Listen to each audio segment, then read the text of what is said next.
Greetings and warm welcome to this conclave on India-Oman Relationship organized by Tillotoma Foundation. I am Soham Das, Director of Tillotoma Foundation.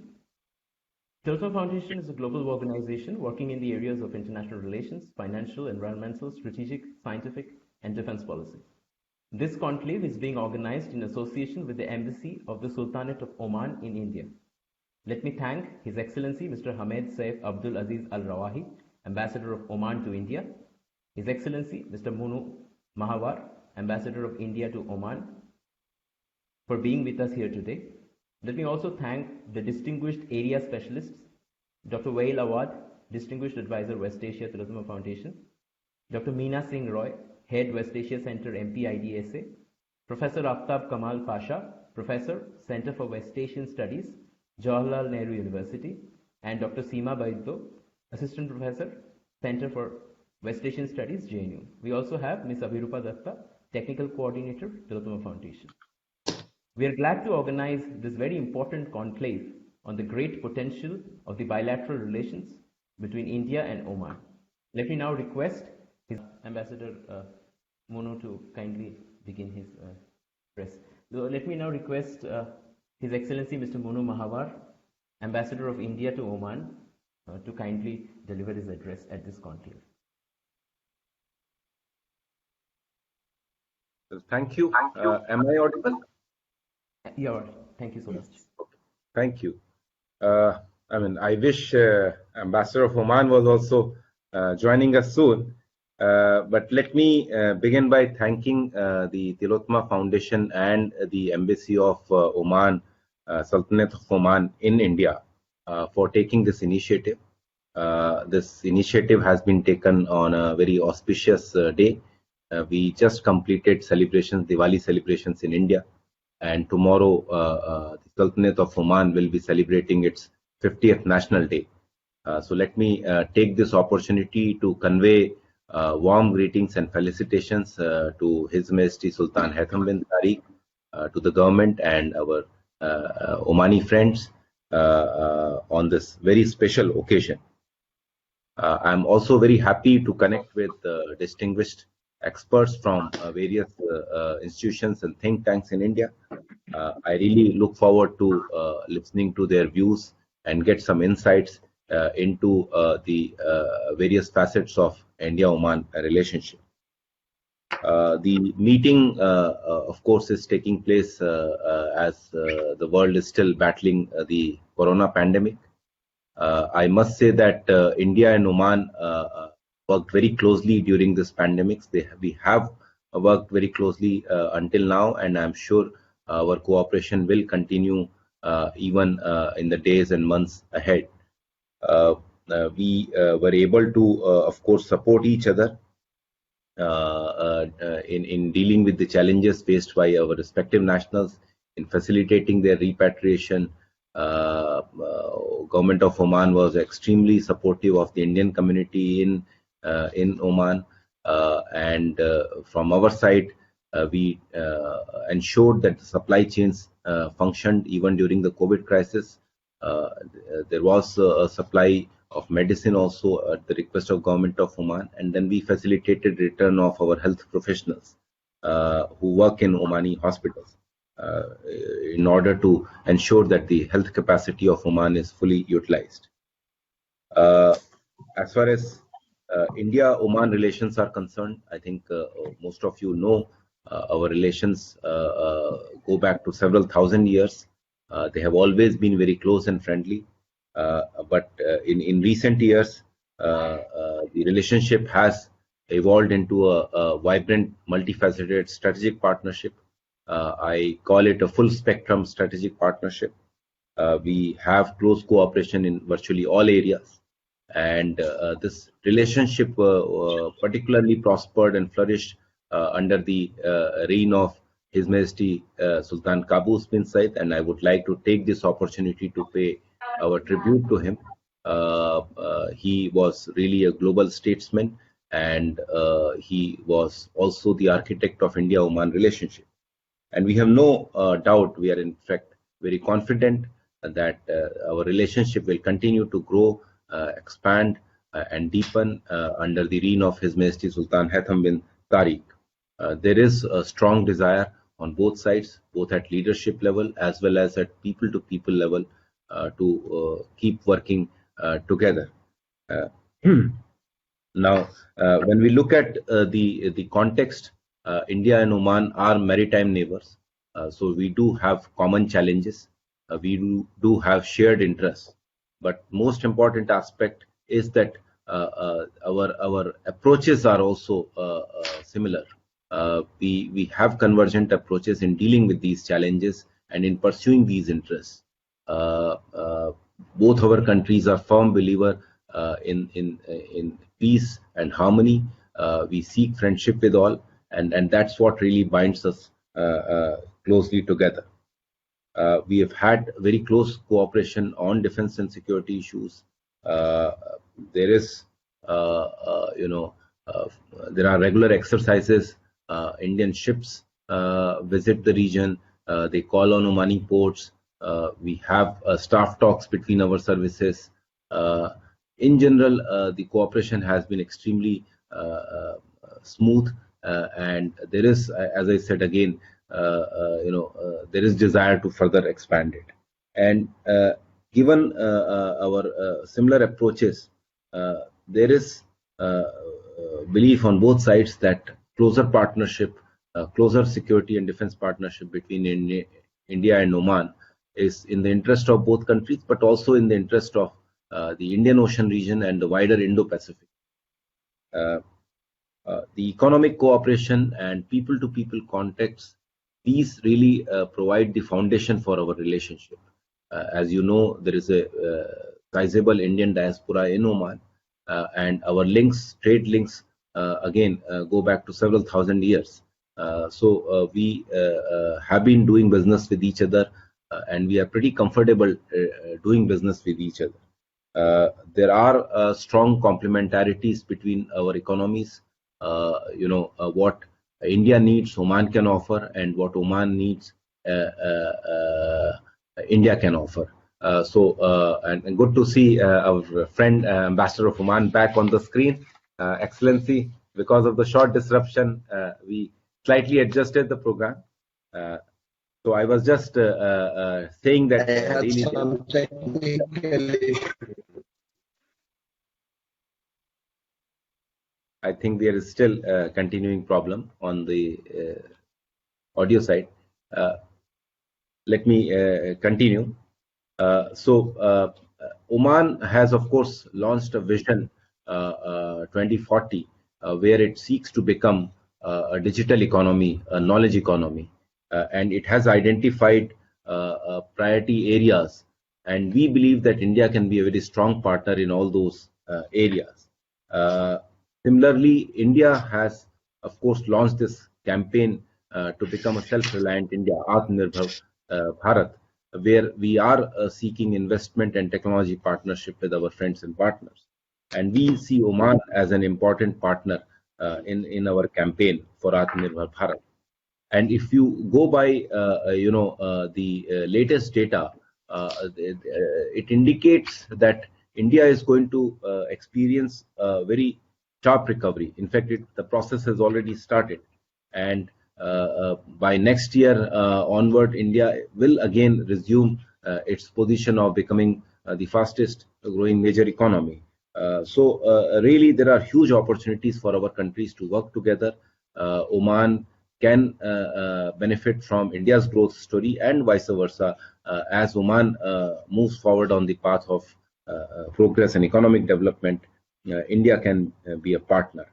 There are a number of sectors, as I mentioned, which have been identified in Oman's Vision 2040 and in India's Atmanirbhar Bharat campaign, where we can collaborate.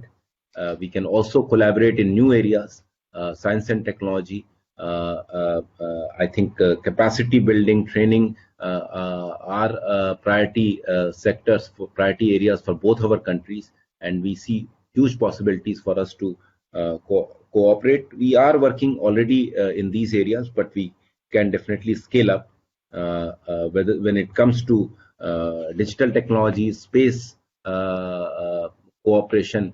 Again, I think there is potential for us to work together.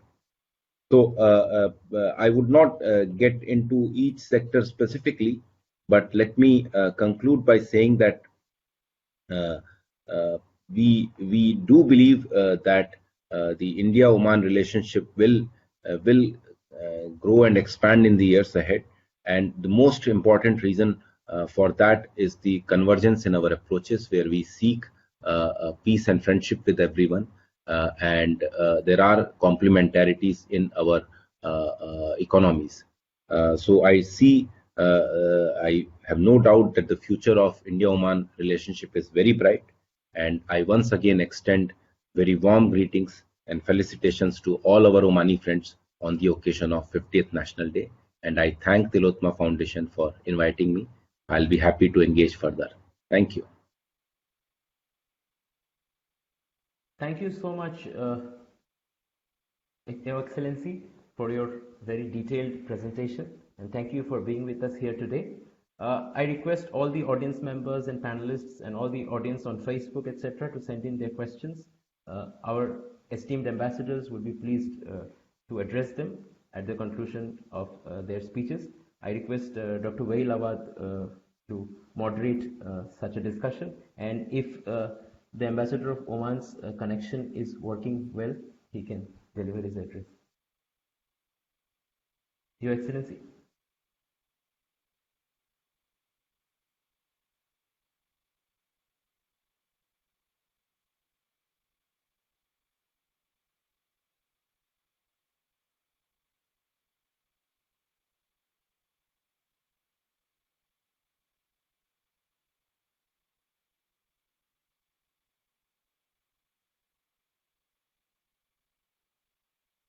I can't hear anybody. I think the Excellency is now on. Excellency, can you speak out? Saad Safir, Faddal.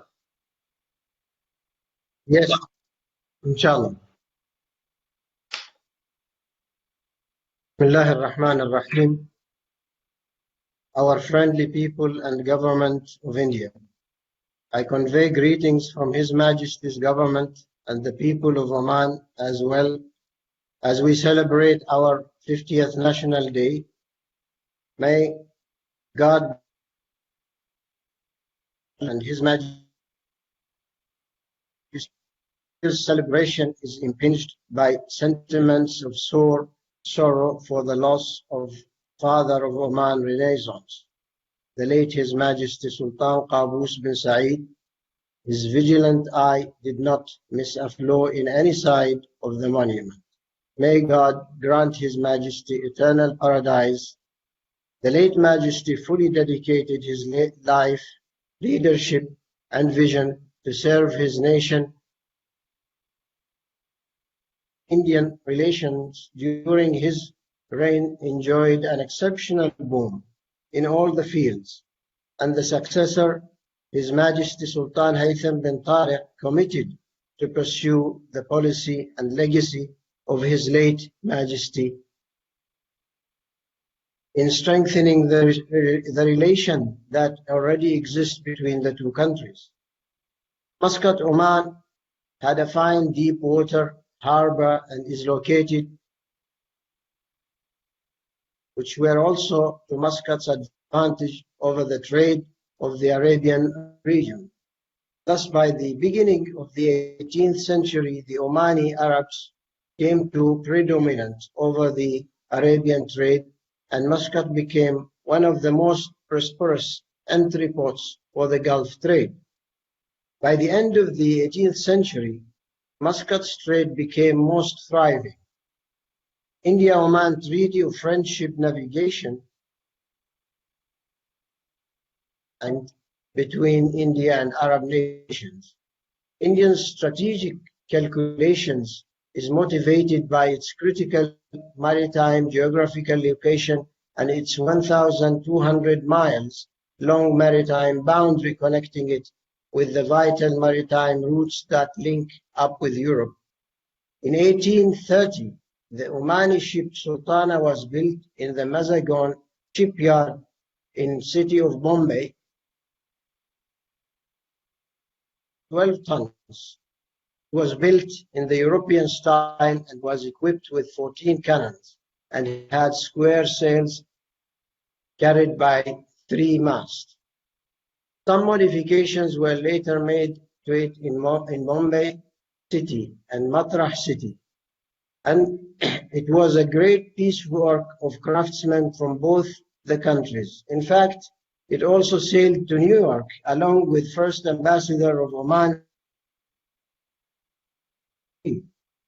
Omani Bank have financed India's first biotechnology-based vaccine research and production facility established in 1994, which reduced the price of the hepatitis B vaccine from 1,800 rupees to 100 rupees per dose and created a global revolution over a decade ago.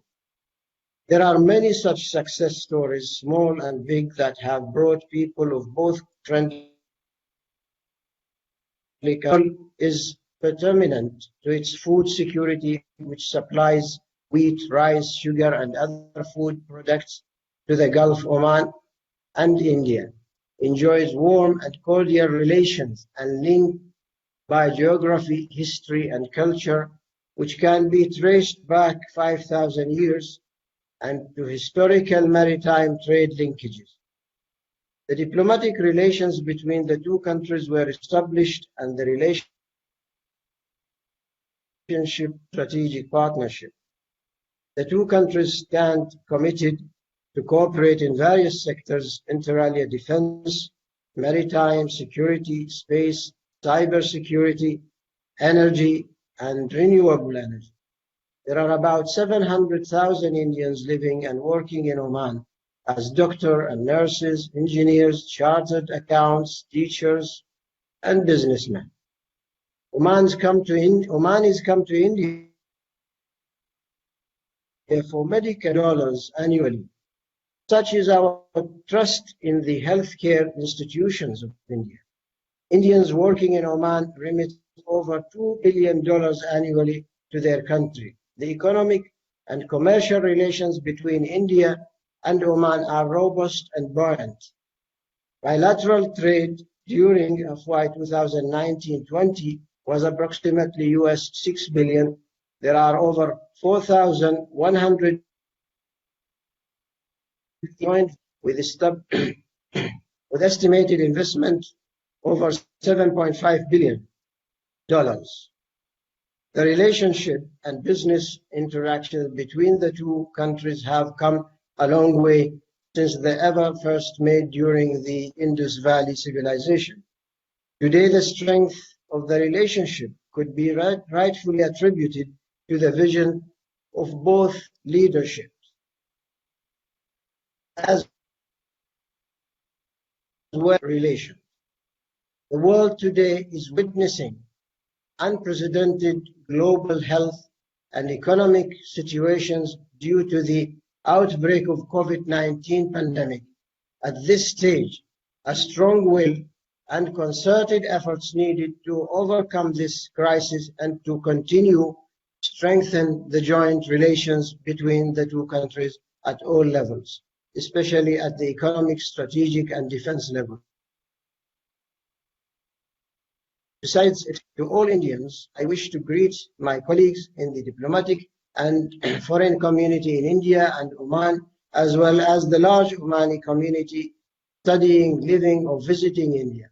I would express my special thanks to organizers of Tillotoma Foundation, and particularly Dr. Waiel Awwad and everybody who has welcomed me to speak about the vast and ever-growing relations between Oman. Thank you very much. Shukran and ahlan wa sahlan. Long live Oman-India relations.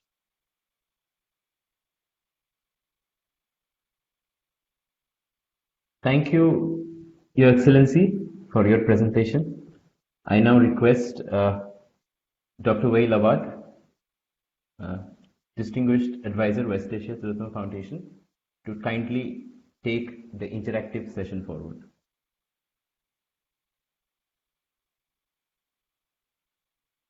Dr. Awwad, please unmute yourself.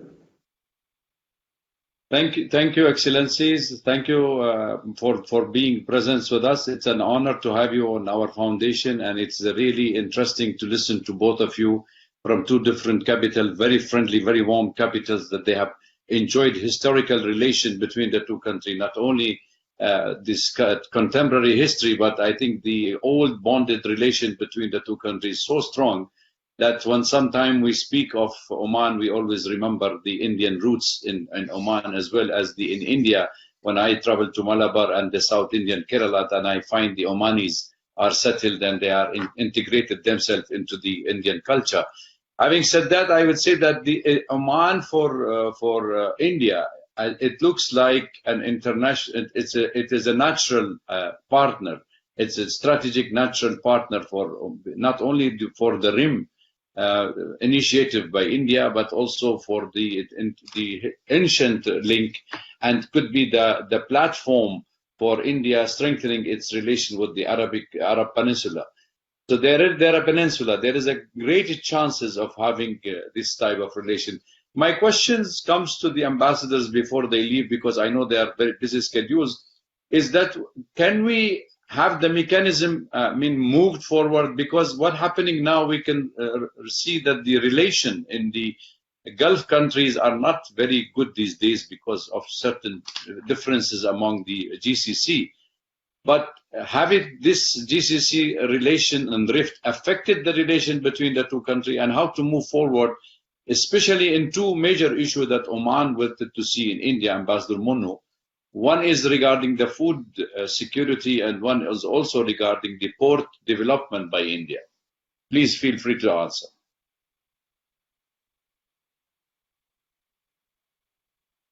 You unmute yourself, please, Ambassador. Well, maybe let's listen to my friend Ambassador of Oman first, or would you like me to start first? Whichever way. Well, both of you, please go ahead. Excellency can listen to you, and we will be, because Omanis are known for good listeners. Okay, so let me begin.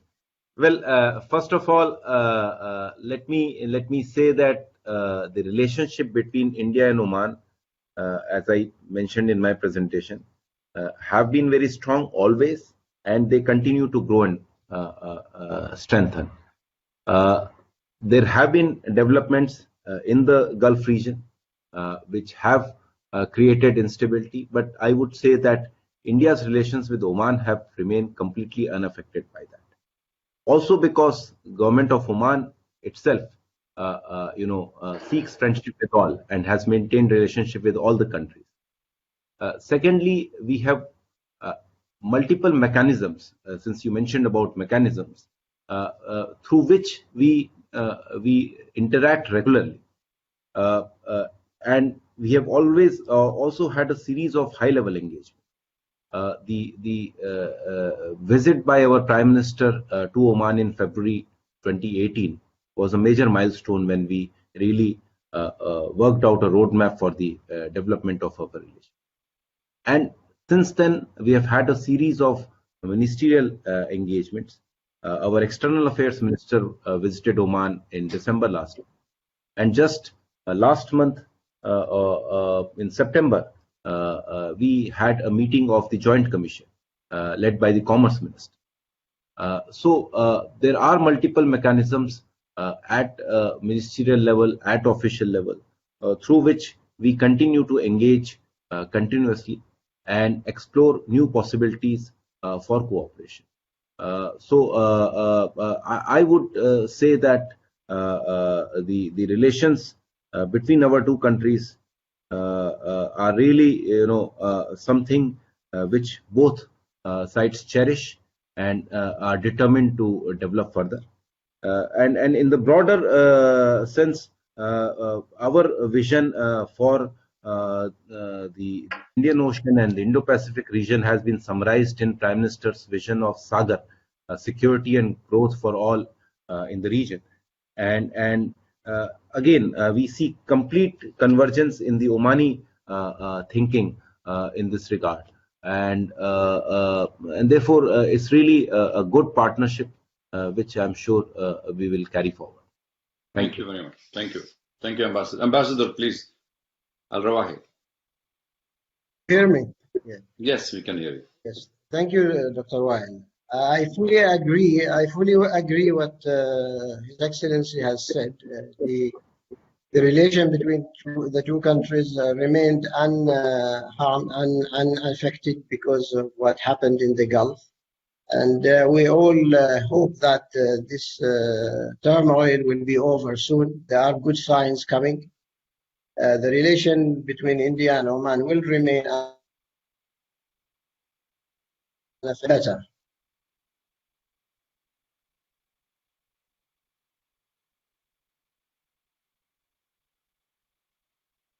Okay.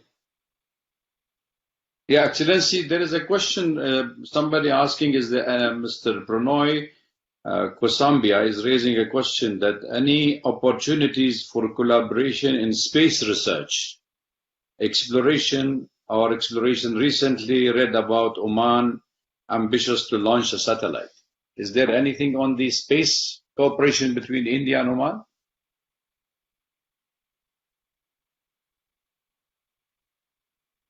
Is for me the question? Yes, Excellency, yes. There was, yes, we have initiated these talks long time during the visit of the Prime Minister, and it is continuing, but nothing has materialized yet due to what happened in the current situation of the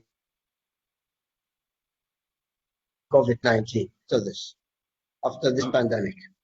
Ambassador Munu, do we see an Omani's astrologer in the space from Indian launching? Well, why not? Inshallah, that would also happen. But as Ambassador Al-Rawahi mentioned, we had signed an MOU during the visit of Prime Minister for cooperation on peaceful uses of space.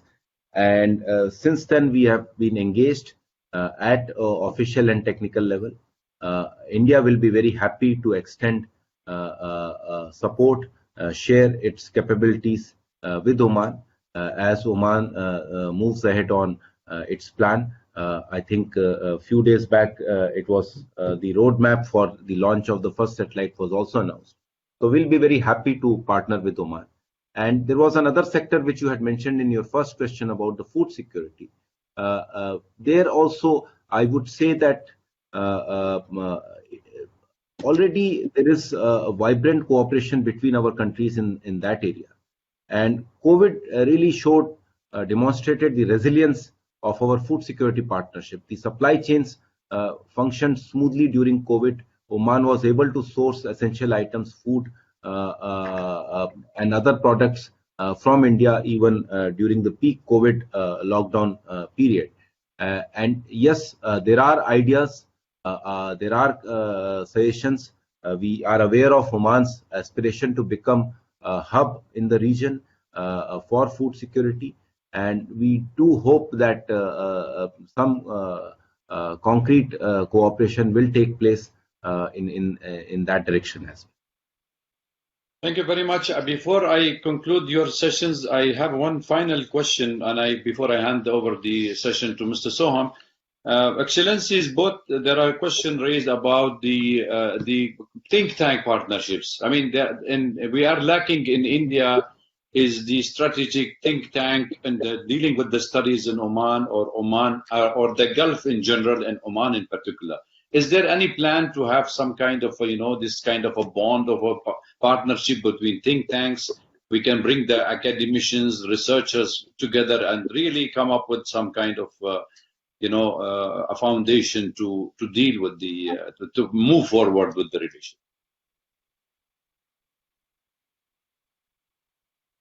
Any of the ambassador can raise this question or can take a note of it, because this is to take a note of it. It is how important is the relation between the two countries. Well, I can mention a couple of things. Of course, from our side, we would be very happy to facilitate such cooperation. Should you or any other think tank institute in India identify a suitable partner in Oman, We do have, of course, memorandum of understanding for cooperation between diplomatic training institutes, and of late we have started essentially ensuring participation of speakers from Oman in various events organized by Indian think tank. And there has been very high level participation also. The Indian Ocean Conference has witnessed participation of then Secretary General, now Foreign Minister of Oman. Various events like Indian Ocean Dialogue, etc., have also seen panelists and moderators from Oman. So from our side, if there is any event, the Indian Embassy in Oman will be very happy to facilitate participation of speakers from Oman, and please feel free to contact us anytime until, of course, a more institutionalized arrangement is worked out between the think tank institutions on both sides. Thank you, Excellency Munu. Excellency Al-Rawahi, can we have a cultural center in India very soon? Well, I hope so. I hope that will happen during my tenure. But anyway, you have mentioned the think tank. I think this issue is taken care for the time being by the Sultan Qaboos University and other institutions, and His Majesty have mentioned also. The government is, I think, studying this carefully now, and they might have some expansions on this field as well in the near future. Thank you. Thank you, Excellency. I think I will leave the session. You can continue with us as long as you can, because there will be distinguished speakers. But if you have in between, you can go and come back. But I will leave Soham to proceed with this session, please. Thank you, Excellency. Thank you. Unmute yourself, Soham. Thank you, Dr. Waiel Awwad, and thank you to both the Excellencies for their kind address and for their participation. Special thanks to the Embassy of the Sultanate of Oman in India.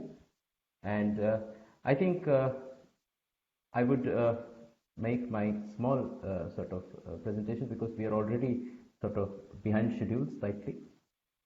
So I think, Excellencies, colleagues and friends, I think it's a pleasure to address this conclave on India-Oman relationship. It was great to hear from His Excellency Mr.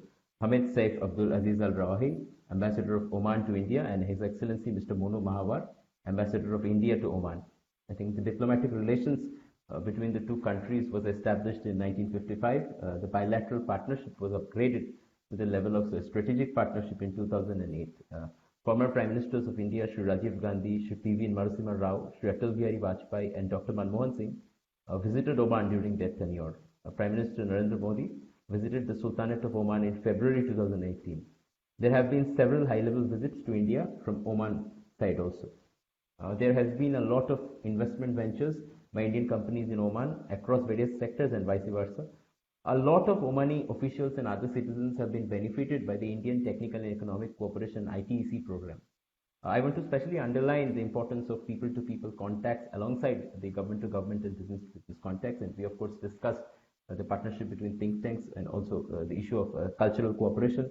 And there is of course a great popularity of Indian culture in Oman, and Omani citizens are also employed in various parts of India, and Indian citizens, the Indian expatriate community in Oman is also very strong and very active. So with these words, I would not take much time. I would request Dr. Waiel Awwad, Distinguished Advisor West Asia for Tillotoma Foundation, to kindly make his presentation. Thank you very much. Thank you for the presentation, and thank you for the distinguished panelists on the table. And I think what I could hear from what both the ambassadors have stated, the importance of this relation between the two countries, it makes me reiterate that the partnership, the strategic partnership, as a natural allies between India and Oman, for centuries. And I still remember when His Excellency late Sultan Qaboos, Rahmatullah alayh, came to India. He had 3 ministers along with him who had been of Indian origin, which is out of the 17 ministers. So that's a very good, clear indication how important is the relation and how strongly and friendly has been. Oman for years have already also been known in the Arab world are the soft, the very low profile keeping country and dignified, which does not interfere in the Arab world, does not have any confrontation with anyone, maintain a cordial relation with all the nation, and trusted partner for most of the countries. Like whenever there is a rift, even among the Gulf country, Oman used to step forward. When it is also related to Iraq war, Iran, they used to be in the forefront. With the West and Iran, Sultanate of Oman have been the forefront runner for all this kind of negotiation, even the Syrian, even the current Qatari crisis and all. I think they have been very cordial, very talkative and open in this, and that is why they have been trusted. And this trust does not come overnight. It has been for years because it has built on their kind of a culture that they have really integrated themselves into that culture of their own Omani. That's why they are distinguished among the Gulf state. And we say our civilization in the Arab Peninsula have already started from Oman and from Yemen. So I think India, maybe on its part, has recognized of recently this kind of strengthening the relation for 2 reasons. One is the security, the Indian energy security, India food security, and also because of the Chinese, which have moved into this part of the world. And India wanted to have its footprint in the Gulf state because not only the Indian oil security is important, it's also the expats which enjoy a very cordial life, not only in Oman, which they are also the largest expats in Oman, but also because we have more than 8 million Indian in the Gulf state with more than $70 billion annually revenue comes from these countries, and they play a major part to contribute to the Indian economy and also the welfare of the nations where they are respected country they are doing. So I think there are lots of areas where the excellencies have focused on the cooperation, and I think mainly the naval cooperation could be one of the major issues because it has to deal with the piracy, it has to deal with terrorism, it has to deal also with the training of the Omanis, which have been already taking place in India. And one more additional is the reservoir of Indian oil in the region. Like, they can create a reserve center for Indian in one of the port where they can have it for a strategic reservoir like India needed for its oil security. I think these are the area where they can focus more on this. And because of the smooth transitional of the power in Oman after the late demise of the late Qaboos, His Highness, we have found that the new Sultanate, His Highness Haytham, is being very smoothly. The country is very well established and tranquilized. There is no problem at all. I think that's also a clear indication how important it is of Oman's stability to India. Opportunities of investment in the like many of the Indian company are in the minerals, in the oil, in the oil, the steel sector, and the oil petrochemicals. We have seen huge investment, and I think that will also give it another step forward. I did talk about the rift between the Arab states that have affected the relation. Somehow it does have affected, and I think that's the setback of Indian not looking, very clearly on these issues, especially when it comes to the relation in the long run, because that rift and also diverting the more relation towards Saudi Arabia and the UAE have also made India not giving that much of an important partnership with Oman. And I think now India have recognized it is of great, and I'm happy to see that everything is moving in the right direction in India investment. I think there is also a very interesting point for India, especially when it comes to extremisms, radicalism, and de-radicalization. I think Oman is one of the countries which can teach the tolerance not only for the Indian and for the Arab world, but also for the Muslim world. They are known for their tolerant society. They are known for their policy. And if you happen to visit Oman, you will see it and you will feel it in the street, that harmony and coexistence among all the strata of society and the foreigners. It's very cordial, and everybody would love to be in this country to have. So I think I will finish up here, and I will leave the floor open for our distinguished researchers to speak on the other issues. Thank you very much. Thank you, Dr. Awwad, for your presentation. We will come back to you during the interactive session. Let me now move to Dr. Meena Singh Roy, Head of the West Asia Center at the Manohar Parrikar Institute for Defense Studies and Analysis. Over to you. Let me at the outset thank Tillotoma Foundation for making me part of this discussion, and greetings to all of you. I just wanted to make one correction. Yes, I was the head of West Asia Center. I've recently taken retirement. I'm Distinguished Fellow Middle East Institute, and I'm also part of the VIF West Asia Group. So that's the minor change.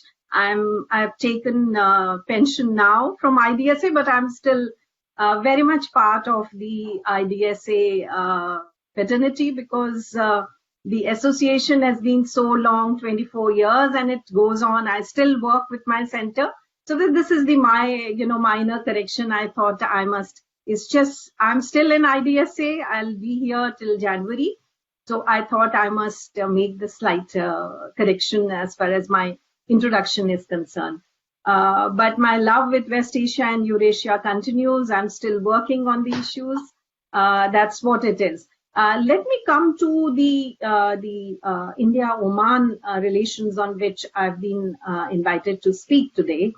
The first and the foremost issue that I thought I need to flag here is today we are witnessing a sea change when it comes to the Middle East. And what we see is the shaping of a new West Asian region, the Middle East, or Wana or Mina region, whatever we would like to call it.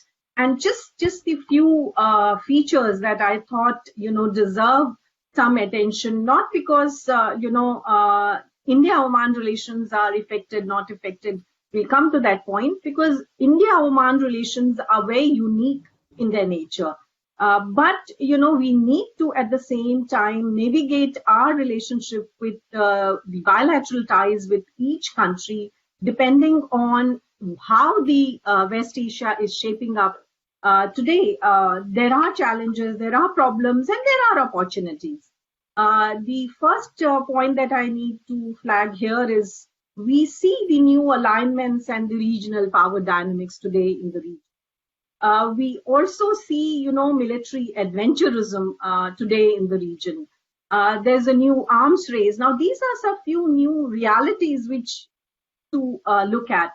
The developmental diplomacy is the word today when we are talking about the external players. And here I would like to bring the role of China, which has always said that, look, we are looking at the medical and the healthcare diplomacy. We are working on the developmental diplomacy. The developmental diplomacy is related to the BRI project, the Belt and the Road Initiative. So these are some new, norms that, the external, we all know, West Asia is, I often look at West Asia as a web, there are opportunities. I'm one person who always feels that the Gulf, has opened up a lot of opportunities also for India. So the Persian Gulf, the Gulf region actually is extremely important for India. But these new features need to be taken into account when we are talking about our bilateral cooperation. The role of technology and the usage of soft power, it is not, it's everywhere today. When we talk of the West Asian region, this is one important feature which we have to take in account. Then there are challenges, like you see public unrest in a lot of countries. There are undercurrents. that need to be addressed. There are problems, internal issues which need to be addressed. And each regime is trying to address it in their own ways, talking about Vision 2020, Vision 2030, or many other issues so all these things need to be, the changes which are shaping the new West Asia need to be taken into account when we are talking and formulating our future policies towards the region and towards each country. And what potential does India have? What are India's capacity to help to build a special relationship with the countries who are extremely strategically important for us? We also see the new social contracts, today in the region. And with new administration, today we will, witness many more changes. It is not that there's going to be a paradigm shift in terms of the US policies, but there would be some changes. And I think they are going to have some sort of a impact on the policies of each, actors who's involved in the region. We also need to see, today the role of the Asian countries here, which is extremely important from that point of view. The multi-vector foreign policy, which the regional countries have followed. So all these factors are going to impact on our policies when we are talking about each relationship that we need to look at. Let me just say that India-Oman, as I said, relations are extremely strategic in nature. And why I'm saying it, they are strategic in nature, it is a very unique relationship that we are looking at. And let's look at various indicators. Why I say, the word strategic partnership is used so loosely with so many countries. But I think when I'm looking at Oman, it is strategic in real sense. And what are the factors? First, of course, and some of them have been highlighted by our previous speakers as well, historical connectivity. The second important factor is the factor of trust. And I think, as far as India and Oman are concerned, there is trust. There's no space for mistrust as far as the India-Oman cooperation is concerned. The political will, I think the political will, then when we're talking about it, is at both levels. When we look at India or we look at Oman, and this has been reflected with the active diplomatic, initiatives that have been taken from both sides, the visits. The other important factor when we talk about the strategic partnerships, are the personality factors, the leadership role. And I think, in fact, King Qaboos was, of course, the icon as far as India-Oman relations are concerned. But so was the personality of Prime Minister Modi.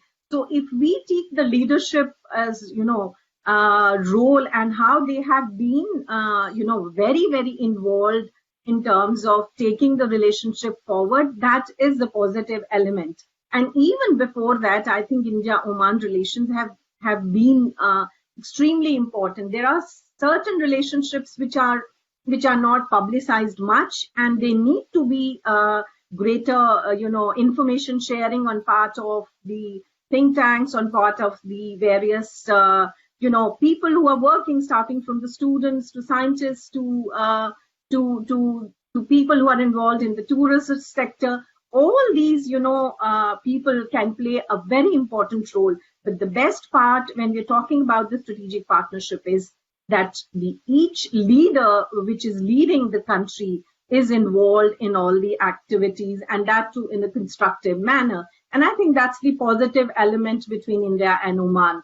The other important factor that I would like to highlight, which takes, which builds our relationship, is the common understanding on the strategic matters. And I think when we are talking about the strategic matters, then we need to actually see how the strategic relationship can evolve in future. And the major pillar of it is the common understanding of these strategic matters. And this is where the India-Oman cooperation, even if you test it, it's at the higher scale. There are no differences in that sense. There are some challenges, I think, in every relationship it is. But on the broader issues, if you look at it, I think the common understanding on strategic matters is something which is very, very important. And these have been given a certain push on security, on defense. I mean, whether it was a visit of Prime Minister Modi or External Affairs Minister who visited recently in 2019. And I think these things are going to continue, and they would be given a push to it. Cooperation during critical times. And I think this is the very, very important factor when we are talking about, building the strategic partnership, taking them to a different level. And this is where I think India and Oman can play an extremely important role, because we have an understanding about each other's problems and challenges. Let me just say a few words on future areas of cooperation. Much has been said, but I would say that let us look at the trilateral cooperation. Let us look at the strength of Oman. And I think the strength of Oman is that it has very good relations with most of the countries in the region, and including Iran, which has been a challenge because of the US factor when we're talking about India-Iran ties. And Oman, can play a very, very active role. So let us look at the trilateral cooperation between India, Iran, and Oman. And there is opportunity, there is capacity to build this trilateral cooperation where Oman can play a key role. I think much has been said about the food security. I would add, few more points like, setting up of certain working groups, I mean, that really gives us, certain space where both the countries can sit together and identify the niche areas. I mean, yes, there is a growing cooperation, but to make it more stronger, one needs to disaster management. These are I think there was a reference made to Mr. Waiel Awwad about the think tank cooperation. You see, IDSA is already a partner of the National Defense College of Oman, and this was signed during Prime Minister Modi's visit. So there is an existing cooperation between IDSA and Oman's National Defense College, and which has been moving on. You have been part of our West Asia conference. This was the major initiative where, I have put in all my energy to bring, the Iranians, the Israelis, the Saudis, and we have very successfully managed to bring the Gulf partners and the non-Gulf partners on the same platform, so that, there is some kind of an interaction. I think this is where the cooperation between various think tanks. And I have a suggestion that, we need to have the think tanks within India, coming together and having a common agenda to, further facilitate cooperation with the think tanks in various regions. And this is where I think I would suggest that there could be some small, round tables, not a big kind of a conference, but a smaller theme-based round tables, workshops, which can really build and provide the concrete suggestion to take the relationship forward. And this is where India and Oman both can play a very, very important role. The other important area, which is actually, coming up in the region, is the fintech, or what we call the financial technology. And this is where both, India, and I would in fact also bring, here the Abraham Accord, where, there are areas where India, UAE, Oman, Israel can play, it is a trilateral, quadrilateral cooperation when we are talking about the future areas of cooperation like finance technology, space, and there could be, specially tailor-made, training programs from India's side when we're talking about the space cooperation, cyber security. So those, I guess, are the smaller initiatives which need to be taken when we are looking at enhancing our cooperation. and opening up of the new, not the centers, but I would say the chairs. And this is where the universities can play an important role, including think tanks and university. Professor Pasha, of course, is a senior member and he's been working very closely. I'm sure he'll come up with more ideas. But from my point of view, I think the opening up of certain chairs in both, universities, education centers, or wherever, education is one good medium of actually enhancing and, spreading more information about our cooperation. Oman's historical ties, when we look back, is something which is phenomenal. And the only thing that we need to do is to give a certain push to it through, organizing more such, initiative.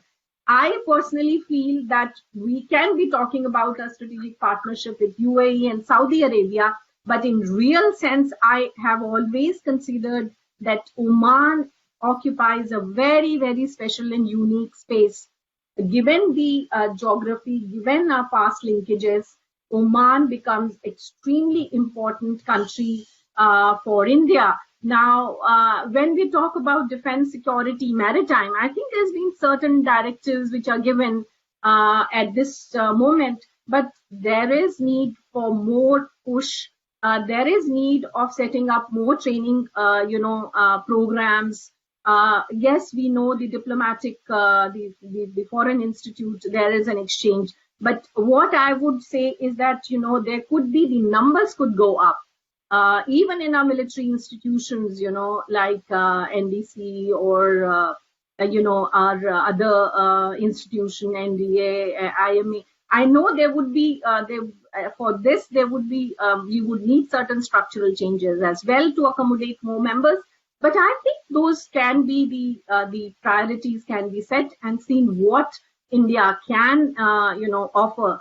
And let's talk about even the areas like startups, where, their national, initiatives, their Vision 2030, their digital economy, which come on. So these things can be tailor-made, which would suit the Omani requirement. And India has always been looking at the capacity building and adjusting and accommodating the special areas which would benefit the countries with whom we are cooperating. We are not like China, sending our laborers to work on the infrastructure. So India has always been involved in capacity building. India has always initiated the partnerships. They have built the partnerships with the country. And I think Oman remains an extremely important country when we are talking about building, better relationship and resting very good ties to make it more meaningful. Two more points, and I think I'll stop. I can see the time. One is culture, and the other is tourism. And I think tourism is one area where the youth, they want to go backpacking, go there and, really add to the economy of that country. And it helps both youth, to be in touch with each other. And that's how it can expand. We need to create some special scholarships for countries, who we prioritize. Like we have with an IDSA, we've created a special scholarships for the SAARC countries. Similarly, we can identify certain countries where we feel that, this would lead to a better understanding. Specific projects can be given. And, I can go on. And medical tourism, I think, is one. And this is where Professor Waiel, Dr. Awwad has already talked about, Atmanirbhar Bharat and, certain areas, make in India, make for. So manufacturing sectors is something which can be set up jointly or trilaterally. I can only give one example of you as far as Central Asia is concerned, the Uzbekistan. There is a cooperation in building the heavy, vehicles. The manufacturing units. This is the Germany, India, and Uzbekistan cooperation. You have the assembly unit in Samarkand. The chassis are made in Indore, and the company is German. So I am just saying that these are some smaller examples which can be emulated when we are talking about India, Oman, and the third country. And I think it's doable. It is doable. Tourism culture, I think, is something which needs to be pushed more. And this is where the involvement of youth is very, very important. And I'm really impressed that Tillotoma Foundation, I saw your previous, webinar also. Glad that you need to bring more young people. And my one suggestion would be to bring some young scholars, say, for example, from Oman. If you're doing an India-Oman webinar, see to it that you can get either a scientist or a social scientist or a businessman who can really, unless the private sector gets into, doing things. For example, you can bring in Mahindras and see how, they can have some options. They would come up with certain, options for it. So on this, I mean, I can go on building how best we can make this partnership in future, despite the challenges, I think there is a way out. We can do it. I know the economies are not going to do so well in next 2 years, but we need to look at the long-term partnerships and not short-term gains. Whether we are talking about infrastructure, whether we are talking about education, whether we are talking about scholarships, these are the things, science and technology, space. I mean, one can go on the areas, but I think we need to take up 2-3 issues for next 3 to 4 years, work on it, see how that has been implemented, and then move on to the next. I'll stop here. Thank you very much for bearing me. I hope I haven't crossed my timings. And thank you. It was pleasure being with all of you. Thank you very much. Thank you very much, Dr. Meena Singh Roy, for your presentation. And in fact, we also involved the private sector and other members of academia from different countries in our previous events with Uzbekistan, United Arab Emirates, etc. And thank you for your suggestion as well. And thank you for your wide areas of focus that you have discussed. Now let me move on to Professor Aftab Kamal Pasha from the Center for Vegetation Studies, JNU. Please. If your connection is working. Thank you.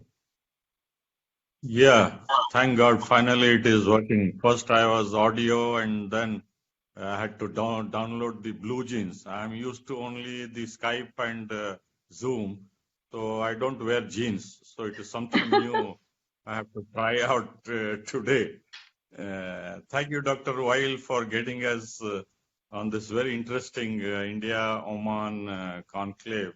I could listen only the last bit of what Dr. Meena Singh Roy had to say, and earlier the two ambassadors and your two questions about food security and the mechanism to strengthen the bilateral relations. Well, easy to start with. Of course, we need to keep in mind the long historical relations from which both civilizations are shared and we cherish. But, I just got back from UAE yesterday, and at the Sharjah International Book Fair, I happened to meet some Omani intellectuals and common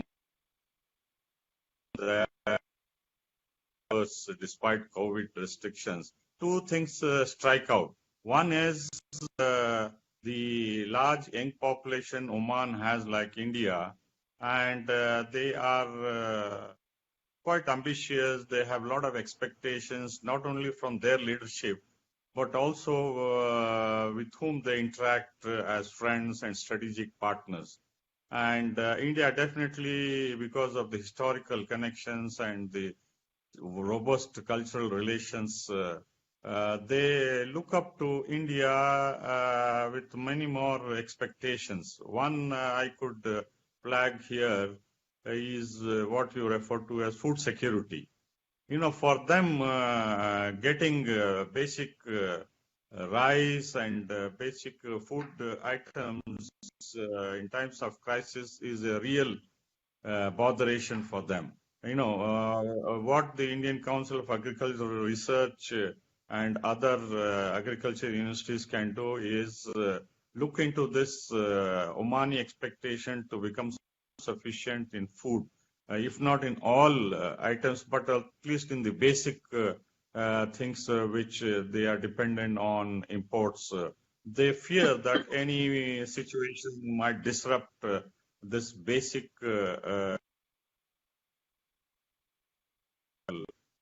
Omanis. From our side, of course, the Omanis have been contributing to our food security in terms of providing the chemical fertilizer, the IFCO plant which we have established at Sohar, that has been strengthening our food security. We need to look at from the Omani perspective. Of course, they don't have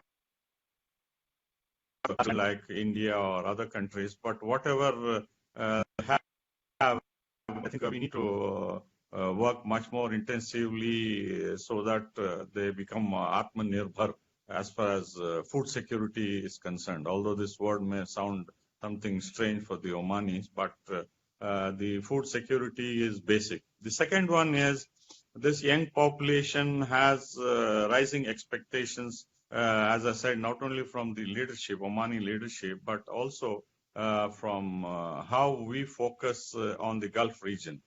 Our recent focus has been on UAE and Saudi Arabia for a variety of reasons. Although Oman was one of the first countries, it's an old nation, it's a new state. Since 1970, they have been able to look up to the world.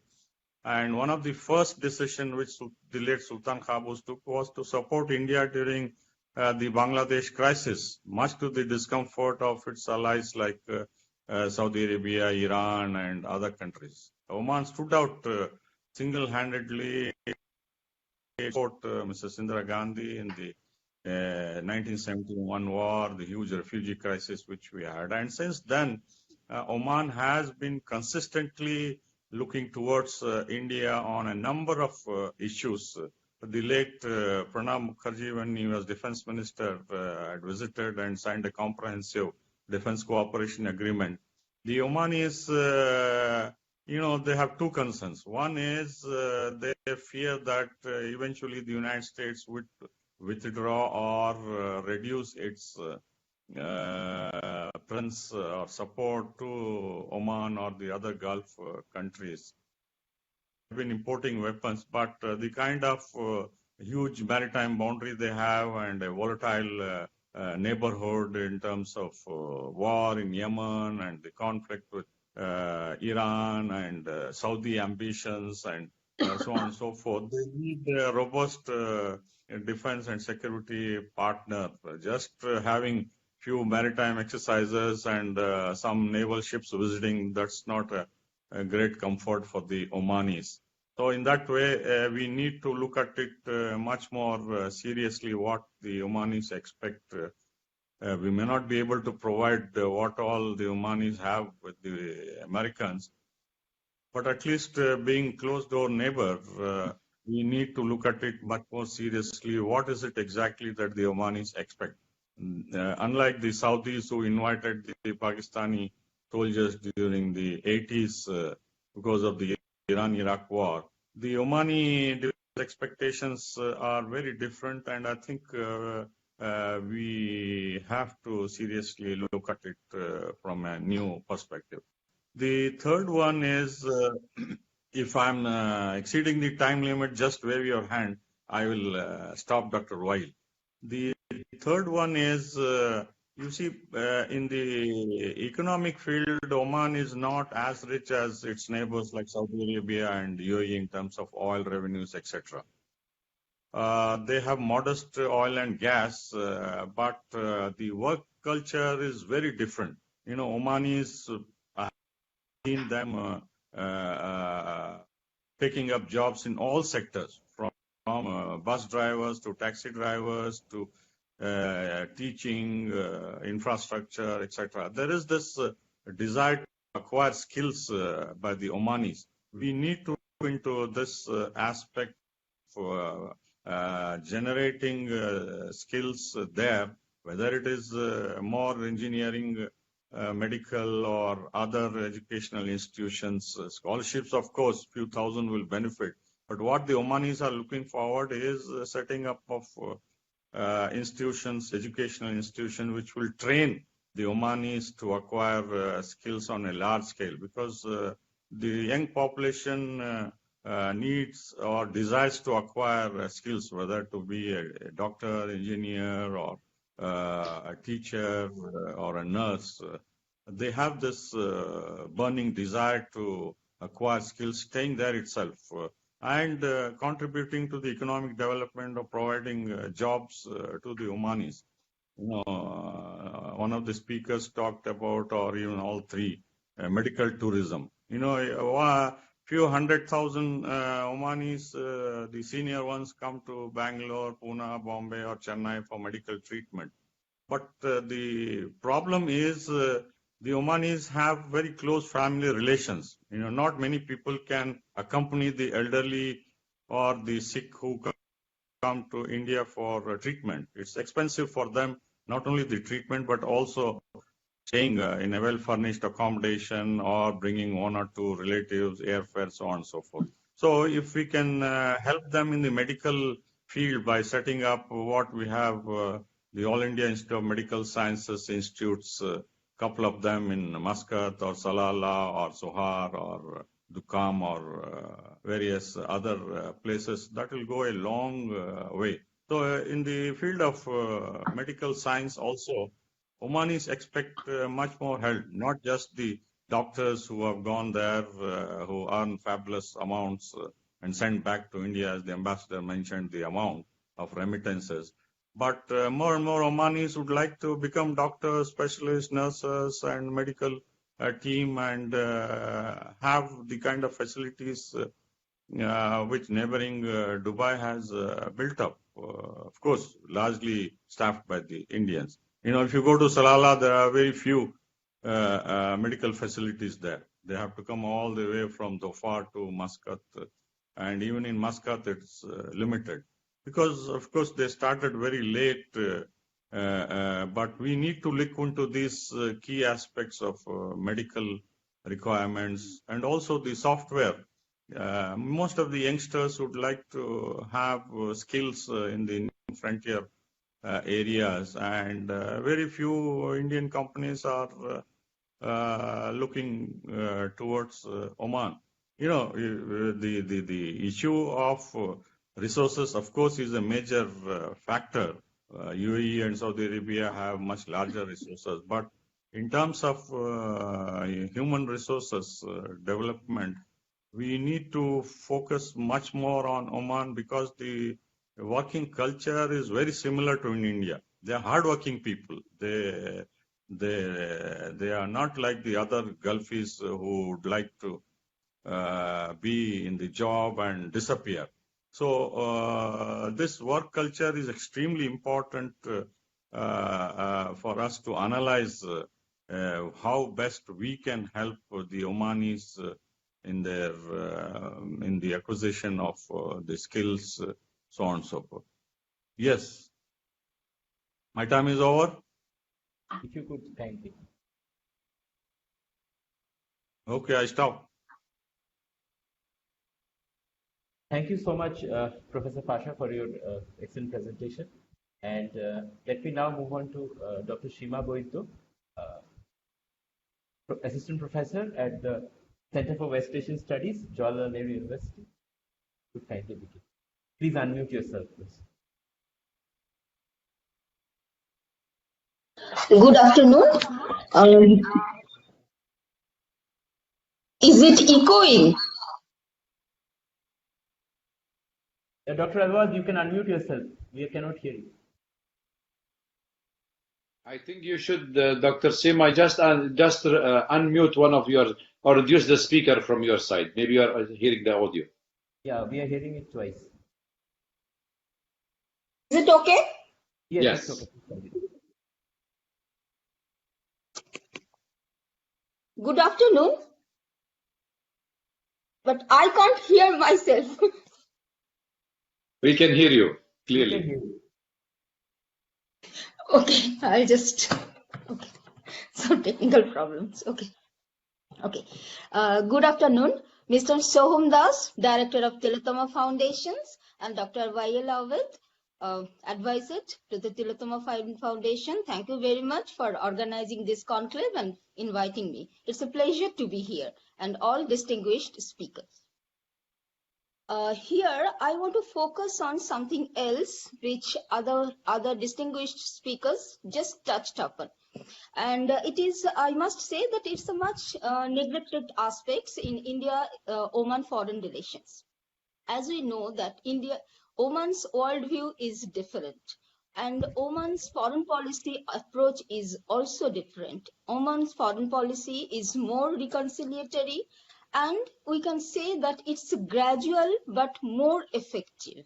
And we have seen that over the years and over the decades, Oman has been playing this role, and we know that in Persian Gulf is changing, and after Biden's presidency, we will see more Saudi-led proactive foreign policy and security policy. But for quite some time, if we notice Oman's foreign policy, that we have seen that Oman's role in JCPOA, Oman's back channel diplomacy, and Oman played very, very important role to bring together all P5 and Iran. Otherwise, it would not have been possible at all. Then also after that, we have seen that there are continuous, conflicts in the Gulf region, and one power against another power against another power, and completely it's a realignment and the realignment. And in that bandwagon, what we have seen that Oman is very quiet, and Oman has been following this independent foreign policy. That's why we have seen that during Qatari crisis, Oman's role was very, very important, and Oman did not join Saudi-led quartet, and Oman played very quiet role and reconciliatory role. And not only that, we have seen that Saudi-led all these Saudi allies, how they destroyed Yemen. Yemen is a very poor country. We can say the poorest of the poor. And we have seen that, how the people, they were bombed, they were, airstrikes and everything. And it was continuously, it was going on and on and on. In spite of that, we have seen that Oman did not join. So Oman continuously, it is not only in the foreign policy book that we are playing very peaceful role. Oman meant it, and Oman really is, I must say that Oman plays very assertive role, that what they understand and the way they want to play role, they have been playing this role. And that's why what I feel that in this case that Oman's role is very, very important for India. As we all know that India has established the oldest strategic relations with Oman in the Gulf. And the strategic relations, as Dr. Meena Singh Roy also has said, that it is growing and it will grow. Our strategic relations and the security relations with Oman, it will grow. And we know that we have Dukum also, and we have started, giving more emphasis on Dukum, and we understand also it will be more emphasis. But what I wanted to focus on this, that after saying this Oman's independent foreign policy, India has been trying for quite some time to play a very, very important role in the Gulf, especially the mediator's role. But I must say that so far we don't have much success into it. And as we perceive that India's role in the Gulf, it is like insiders, outsiders. Like our people are there inside the Persian Gulf, both blue collar jobs, both blue collar jobs and the white collar jobs. So in a way, we are insiders. But in terms of foreign policy approach, in terms of the involvement of the strategic thinking, in terms of the role played beyond bilateral relations, or the role played beyond India and Gulf relations, so far India is not very successful. It could be, the multiple reasons it's there, because most of the Gulf countries, there are exceptions like Oman and to some extent also Qatar's foreign policy is also different. We see that the other Gulf countries, they are very westbound. Okay, so India's mediatory role, what India has been aspiring to do for quite some time, it's not very successful. We have seen that our Prime Minister also visited Oman in 2018 and gave much needed boost. But I wanted to focus on the last year, our foreign minister's visit to Oman and the meeting with Iranian foreign minister and Omani foreign minister. Mina Singh Roy has mentioned this trilateral relations. Okay. But I wanted to focus on this, that it is not only necessary that we come together in multilateral platforms with, beyond bilateral relations, but the way we think to resolve issues, the way we think to resolve many Gulf conflicts. We have our own way of thinking. Our own way of thinking, that so far in India's foreign policy approach and so far this Gulf foreign policy, we are not able to put it. We are not able to put it. We focus on that the bilateral relations and the trade relations, strategic relations, but in a very broader strategic thinking, in a very broader thinking, I think we need to focus on that, and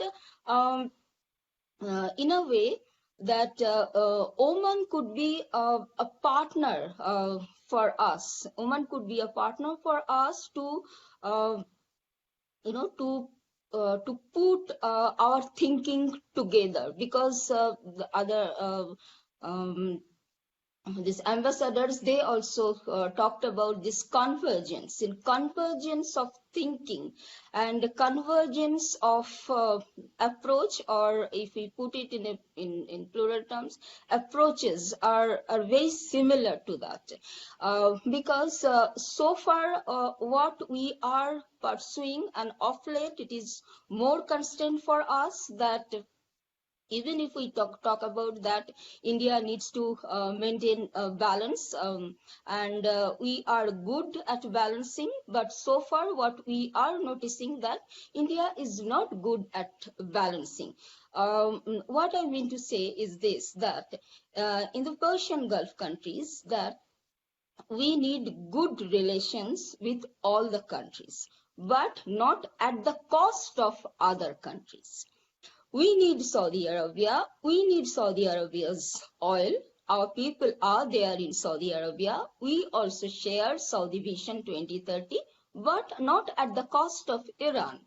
But it is happening while we see that we have started taking more oil from Saudi Arabia and Iraq. Okay, then we have stopped taking oil from Iran.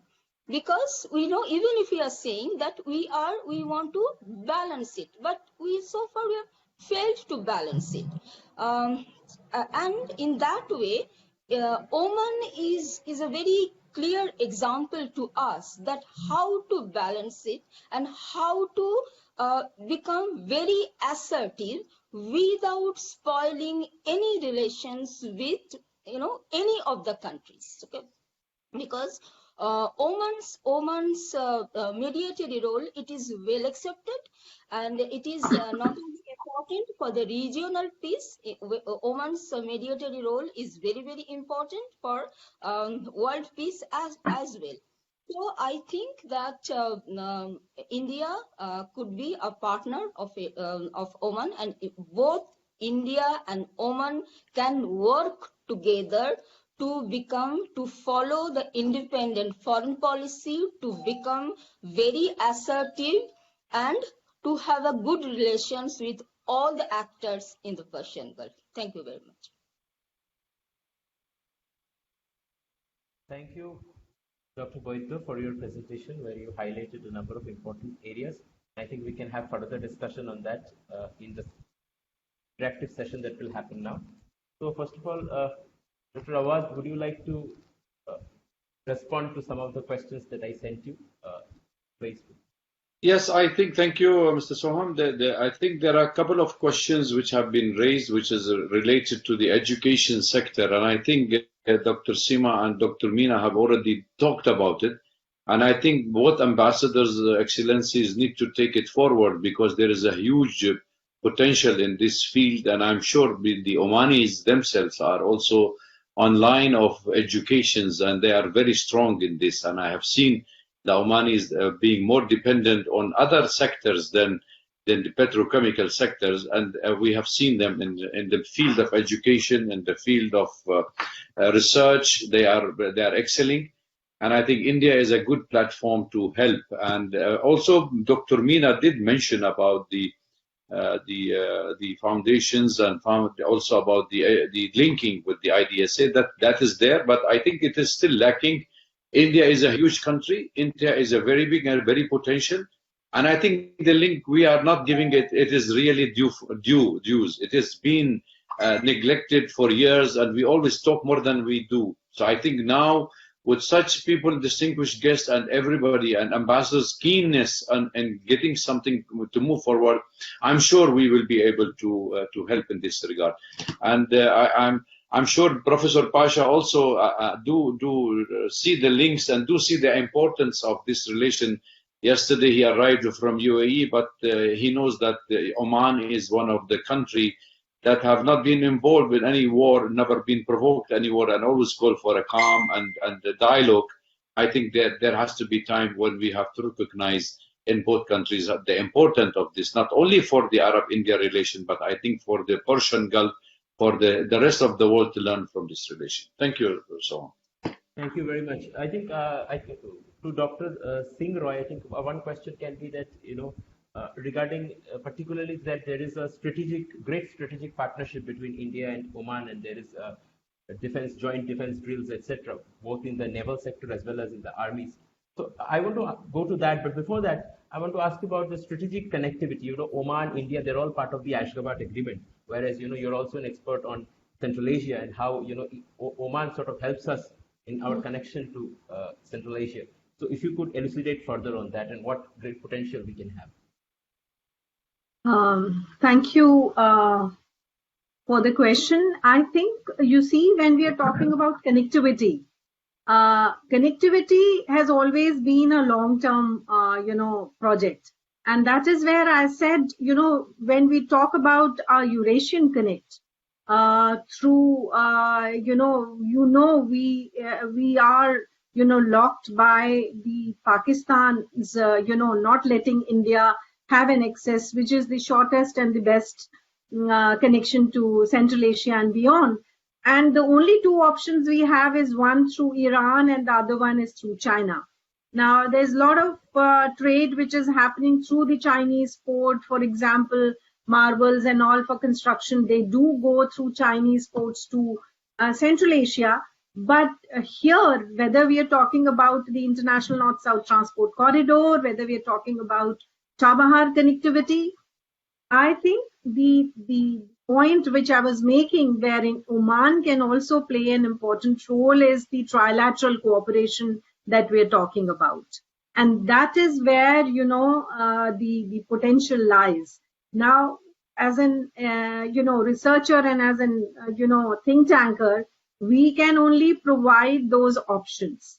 I think, there are people in India, the sage, who've been involved in the undersea pipeline, the way they have explored, given presentations in Iran. I've been in touch with these people, and everybody is ready for it.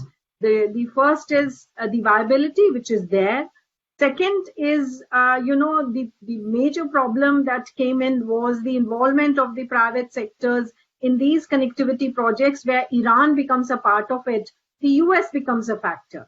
I have a solution to that also. We need to build a smaller companies, and there are people, say the individual in the Freight Forwarders Association, Suhail Khazani. He is the one who's been talking about the one person on ground working on the Chabar connectivity, and he says that there could be a smaller ships which could, where Government of India can really help them in terms of loans and some kind of an aid, which keeps it away from any effect of the US sanctions. The smaller companies can be set up, and this is where you will move forward despite the sanctions, despite whatever. And the political will about the cooperation, the private sectors, I don't think the bigger companies like Reliance and Tata's, they would like to put in the profits that give up the profits which they earn with their international partners, but the smaller companies can be an option for it. And this is the way forward when we are talking about the connectivity, the Ashgabat Agreement, the International North-South Transport Corridor. So this is the push which is required, and one has to find those solutions. One I have just articulated to you, and this of course is, it comes up when you are talking to the people who are the stakeholders. And that's the reason why I always feel, the stakeholders have to be, you could have one smaller, sort of interaction, bringing the stakeholders, and that's where you'll find the solution. Thank you. I hope I've answered your question. Thank you. Of course. Thank you so much. Was there any question to me, Dr. Waiel? I think the question was on the education part, Professor, and I think Dr. Soham will be able. Got disconnected, so I couldn't hear. In the middle, there was 2 disruptions. Yes, actually, one of the question was on the education part, where they said that the education and dialogue. A dialogue among cultures, if you could elucidate on these 2 points, education sector collaboration and cultural collaboration. Yes, the Omanis have been coming to India for decades for education, especially in the southern part. In fact, the late Sultan also got education here, and in Bombay, Pune, Bangalore, Mysore, if you go, hundreds of Omanis come. But you see, this is a tiny number which adds up to the human resource development. We need to help them set up institutes which will train them in all fields. They are looking forward to establishing world-class. It is just Sultan Qaboos University in Muscat. They plan to establish many more such top-level institutions in Salalah or in other Omani cities which are deprived of good education, because the willingness on the part of the Omanis is there. They can't afford to come, and the few scholarships which were mentioned, there are a handful of them. That will be just a tiny part. So we need to, we have the teachers, administrators who can help them, provided there is this will on the part of the Government of India to help Oman set up in the educational institutions. That needs to be taken up in an aggressive manner, because unlike, as I said, other Gulf countries, Omanis are hardworking people. They are willing to get themselves educated, but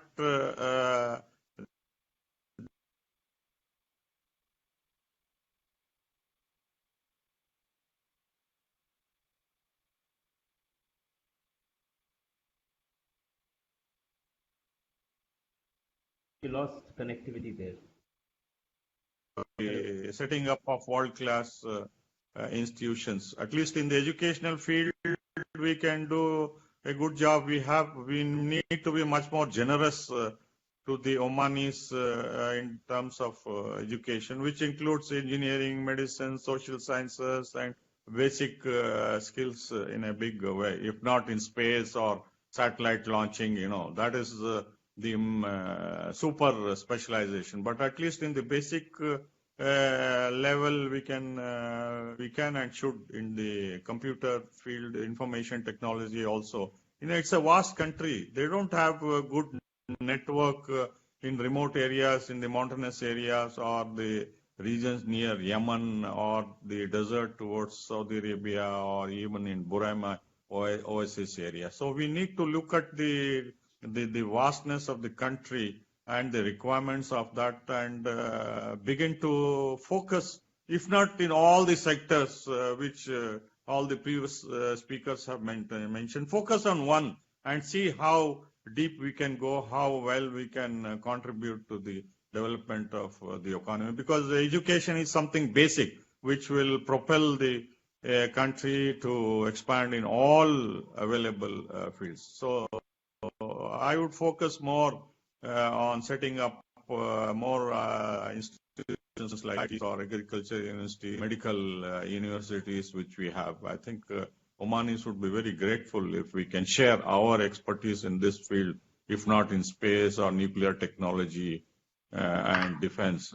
Defense, they wanted from us much more. We have been very cautious. We don't want to set up even small factories which manufacture ammunition or guns or any such thing. We are scared, I don't know of what, of sharing our defense technology. Forget about it. If you don't want, don't share. At least share whatever you have or whatever you can in the field of education. If we can do that, I think that will go a long way in earning the goodwill of the Omanis. Thank you. Thank you. I think if we can have, I think Ambassador Munu still on us with line, if he can make a comment before the final closing, Soham. Yes, definitely. Ambassador, can you unmute yourself if you'd like to have any comment on this, please, Excellency? Don't know if he can hear us. Otherwise, go ahead with the... Yeah.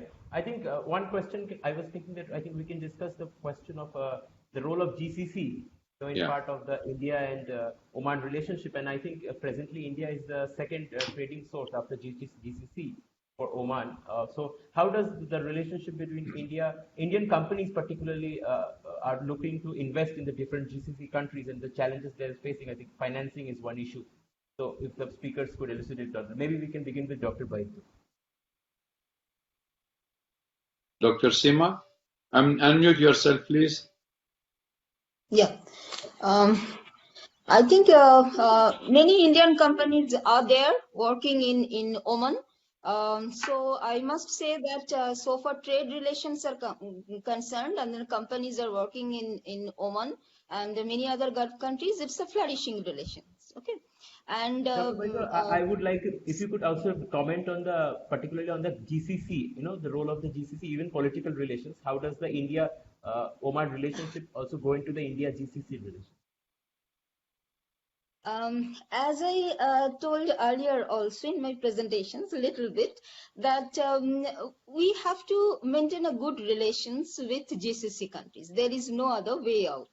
We cannot spoil our relations with any of the countries, and of course GCC as a bloc as well. So what I should say that we have to be very cautious without losing our independent nature of our foreign policy. That's the way out. That's the way out. Otherwise, how could we survive? Our people are there, and our people will be there, and it is our extended neighborhood. So in that way, I must say that we should maintain a very good relations with Oman, and I want to see Oman from a different perspective, because Oman as a country is different. Oman's Oman's worldview is different. Oman's approach towards foreign policy is different. Oman's approach to resolve any conflicts or the crisis is different. So what I shall say that in that way we should give more emphasis and importance to Oman, because Oman's foreign policy approach is more value based, it is more normative, and India also should follow this policy, and we have been following, I must say.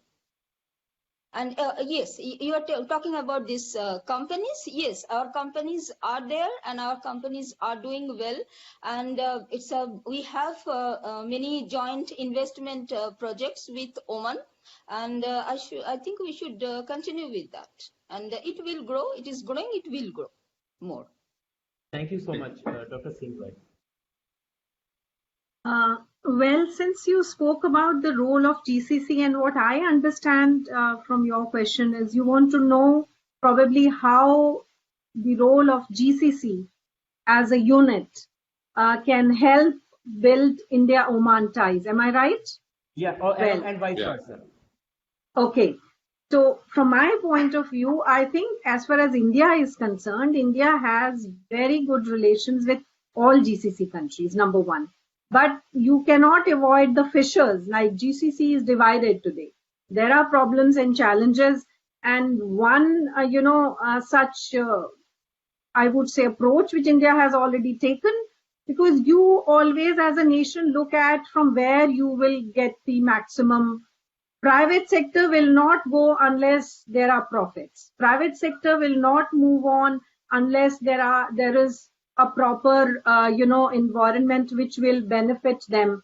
The business-related laws, the business-related reforms. Now, in that context, I think there is a conscious decision taken by Government of India, saying that we need to build stronger ties with UAE and Saudi Arabia. That's the ground position. But does that mean, or does that stop us from the fissures which are between Qatar and Saudi Arabia, or the Qatar, Iran, and Oman? Oman has friendly ties with all the GCC countries. So I don't think when we're talking about the business deals, the role of GCC can restrict India from doing what it wants to do. Here, I would say there are two issues. One is the government level initiative. The other is the private sector level initiatives. And the private sector can be pushed by giving examples of how they are benefiting. That is one. Number two, the companies which are investing and involved in, say, for example, in UAE, in Saudi Arabia, they have a different role to play in those countries depending on what they can offer or what they can gain. The Oman, I guess, as I said, you have to have a business conclaves to push India-Oman relations, to project to the business community, which could be done with the CII and FICCI, bringing the big business houses and telling them the Omanis also have to take that initiative and say that these are the sectors. I know there are various sectors, many companies have not gone because they might have felt that there isn't. So that's where the initiative of the government comes in. But I don't think there is any problem when we are talking about the role of GCC and building the India-Oman relationship. The problem, I think, is how do you motivate the big business houses to do what it is. I think I completely agree. There's a lot of privatization when we are talking about the education also. Again, I'm bringing an example of, opening of private universities in, say, Uzbekistan or other Central Asian countries. For example, Jindals and, many other private educational institutions would get motivated to what Professor Pasha is saying. We need to open up, private medical universities. We can do it through the, private Manipal, for example, or many other, such private institutions, engineering colleges, medical colleges. Why wait every time for government to do everything? I don't think government will be able to do everything for us. When we look at Oman is very important for us. Government of India might feel it's a very important, but the role of private sector would be very, very crucial if we are looking at the solutions to the problem or to fulfill the expectations of our Omani friends. And I think I'll stop here. Thank you. Thank you so You much. see, I need to add here, intervene here. You see, the private sector, of course, is looking for profit and earnings, whether it is Manipal or Institute or Amity and all. It is the duty at the political level, at the highest governmental level, to take the initiative in a big way and encourage these private players. Of course, they are there, private players, but the Government of India has many resources at its disposal to push in whatever sector it wants. That is where I think the Government of India needs to take the initiative in pushing, at least in one sector which I have flagged, that is education. You know, you have many institutions in India which can be encouraged and should be encouraged by the Government of India. That I don't see. Private sector will go wherever there are opportunities to make money, like they have done in Dubai. But we cannot compare Dubai.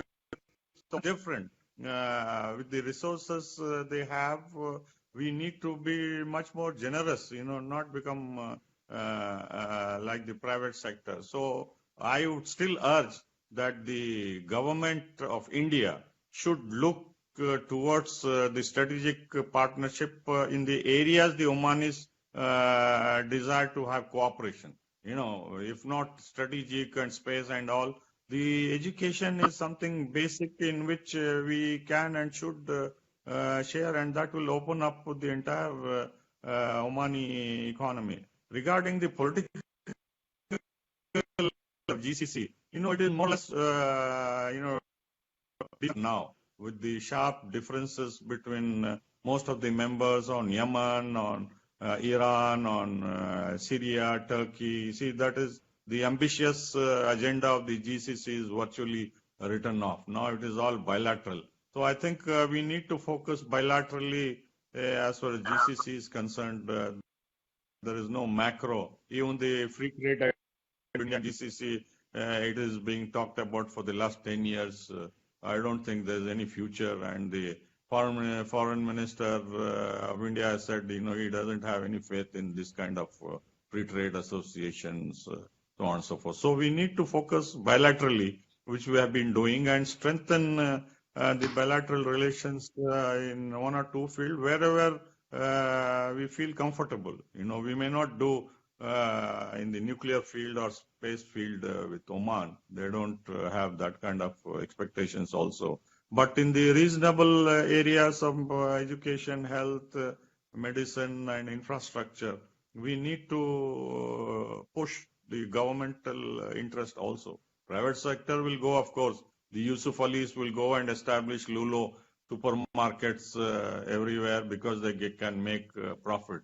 But what about the government initiative? It has huge infrastructure, manpower capabilities here. We need to share with them. Thank you. Thank you, Professor. Thank you so much. Yes, Soham, close it. I think we have come to the almost conclusion. Dr. Awwad, do you have anything else to add? No, thank you. Go ahead with it. Please go ahead. Thank you. So I thank all the distinguished area specialists who have joined us today.